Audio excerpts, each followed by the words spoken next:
আসসালামু আলাইকুম। কি খবর সবার? সবাই কেমন আছেন? আশা করি যারা আমার ভিডিওটি দেখছেন সবাই ভালো আছেন। আলহামদুলিল্লাহ আমিও ভালো আছি। প্রতিদিনের মতো সকালবেলায় ঘুম থেকে উঠে আমার ফুল গাছগুলিকে দেখতে হবে, এটা আমার একটা রুটিন হয়ে গিয়েছে। সকালবেলায় ঘুম থেকে উঠে যদি প্রকৃতির খুব কাছাকাছি যাওয়া যায় তবে মনটা অনেক ফ্রেশ লাগে, ভালো লাগে। গার্ডেন থেকে ফ্রেশ রোজমারি আর পুদিনা পাতা নিয়ে আসলাম। আজকে সকালবেলা 1 কাপ চা খাবো। রিফ্রেশ গরম 1 কাপ চা দিয়ে আজকের দিনটা আমি শুরু করব, আর এটাই আমি আপনাদের সাথে শেয়ার করছি। সপ্তাহে 6 দিন ডায়েট করি, একদিন উল্টাপাল্টা খাবার খাই। তবে যেদিন উল্টাপাল্টা খাবার খাওয়া হয় সেদিন শরীর এবং মন কোনোটাই ভালো থাকে না।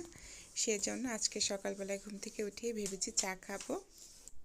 এই চাটা অনেক হেলদি, শরীর এবং মন দুটাই ভালো রাখে। আপনাদের প্রতিদিনের খাদ্য তালিকায় রোজমেরি চাটা খেতে পারেন। এটা হেলথের জন্য খুবই ভালো, হেয়ার এবং স্কিনের জন্য অনেক ভালো। এটা শরীরের মেটাবলিজম ঠিক রাখে এবং ব্রেনের জন্য খুবই ভালো। এই তো আজকে আমি আপনাদের সাথে ছোট্ট একটা মিনি ব্লগ শেয়ার করলাম। আশা করি আমার ভিডিওটি ভালো লেগেছে। আল্লাহ।